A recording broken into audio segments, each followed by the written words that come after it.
Get him talking about anything sports, and Andrew Roberts doesn't stop. Well, my dream job, I think it would be something in sports talk radio or like a researcher that's making predictions about teams. He's already on that path. Starting very early on, guest announcing at Fenway, and as a kid reporter for the Bruins, even meeting Brad Marchand. So Tyler, how did you feel about your putting today? Among his latest projects, covering golf at the Special Olympics, as a fellow for the Flutie Foundation for Autism. Andrew was diagnosed with autism just before the age of 2. At the time, his parents were told he may never talk. My heart stopped. I just was like, I didn't want to believe it. But she said she was one of the, we did our research where this was supposed to be one of the best speech pathologists in the country. So we figured, okay, now what? Well, Andrew has exceeded those expectations. Since I was about 5, I've been obsessed with sports and weather. Thanks to living in New England, my obsessions with sports and weather have helped me relate to others and gave me plenty to talk about.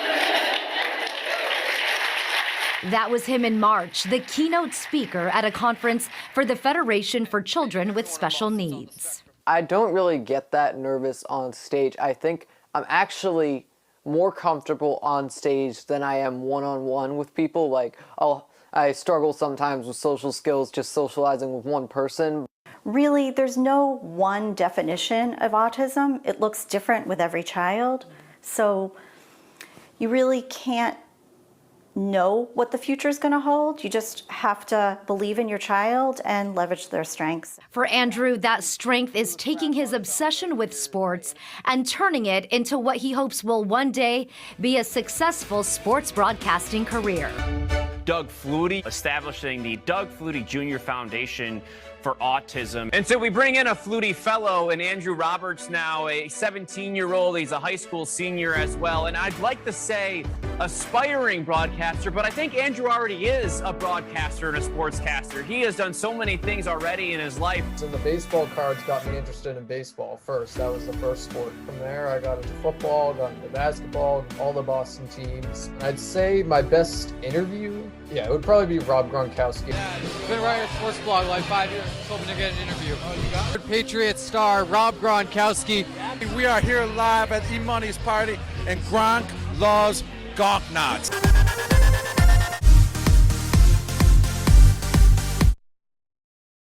Football is back, and here at Algonquin, it all started today.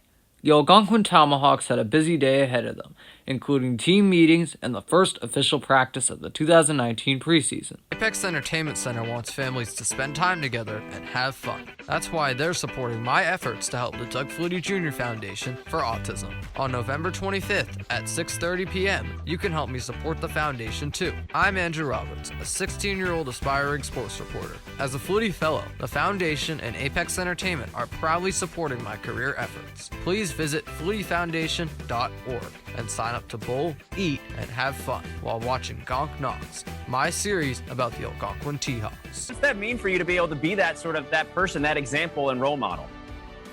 It feels great, honestly. I hope my story can inspire others. I really like seeing other people who are autistic, being able to pursue the things they are interested in, and really they can do anything they put their mind to. With 3-time silver medalist and now today gold medalist at the Special Olympics USA Games, Tyler Lagasse.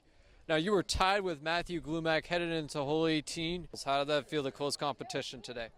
It was a duel, plain and simple. It was a duel. It was like similar to 1977 at the Open in Turnberry between Jack Nicklaus and Tom Watson, and it was like an arm wrestling match. So like I said before, it was going to be a heavyweight battle and a marathon mixed in. Little did I know that it was going to be something like this today. The rest of our Stars of the Spectrum golfers. I spent the last 4 years as a Flutie Foundation Fellow, becoming a spokesperson for the foundation, all while receiving experience in sports reporting.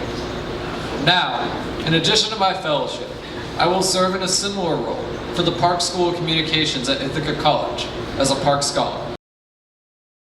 Guys, I'm here with Meg and Danielle from the Delaware 1V boat, and this is one of your only ventures outside of that Philadelphia, Maryland, Delaware area. What's it like racing up here on the Cayuga Inlet? I think it's really fun. It's a great opportunity to be on like a new course and to race some really fast crews and like see people who you've never raced against before. Welcome to Cities of Champions, where we're talking about the best cities in sports, Boston and New York.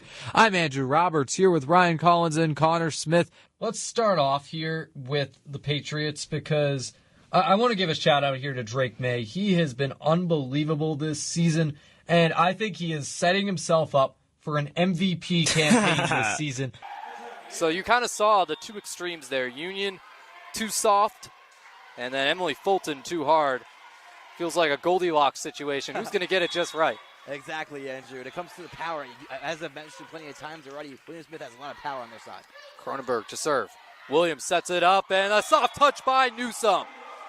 Gets up high, and it makes a difference. They say April showers bring May flowers, but today, on this first Saturday of April, we've got a beautiful day here on the Cayuga Inlet. A lot of water in the air this week, but it hasn't put out the fire. That's Ethan Fantel, face of the Bomber lineup, and he had a huge week, 3 for 4 with a triple, a homer, and 5 RBIs. Bombers lead 30-26. O'Neal top of the key, pass to Penders, who takes his place, tries the 3, straight on. Alex Penders with a clutch shot, and the Bombers call timeout. You guys picked some pretty awesome talents. I'm not going to deny that. But I have to go with Vontaze Burfict because you know what's scarier than a really, really good defensive player? A guy who can knock you out with one hit. He single-handedly ended Antonio Brown as we know it with that one hit. He drove him into madness. It's the Americans. It's the Muck Dogs. It's PGCBL Baseball right here on the Americans Baseball Network. Carrera's the second baseman, a late joinee of these Muck Dogs. Got a real dog here in the press box right now. Apologies if you hear any barking. But his last K was on Jackson Inman the first time through the order. Can he strike out another here? Yes, he can. 3 pitches, 3 strikes. Matthew Kasprowitz gets out of the inning with just 1 run allowed. We'll send it to the top of the 4th. High chopper right down that first base line. It stays fair. Ramos has a base hit. 1 run scores. 2 runs score. Ramos into second. Alan Ramos ends up with his first extra base hit of the entire season. Bombers lob it up, trying to waste time, and this game is over. The Ithaca Bombers, for the first time since 2016, have knocked down the number 6 in the nation, RIT Tigers. Final score, Ithaca 9, RIT 8, and the Bombers are tied with RIT atop the Liberty League, tiebreaker in their hands.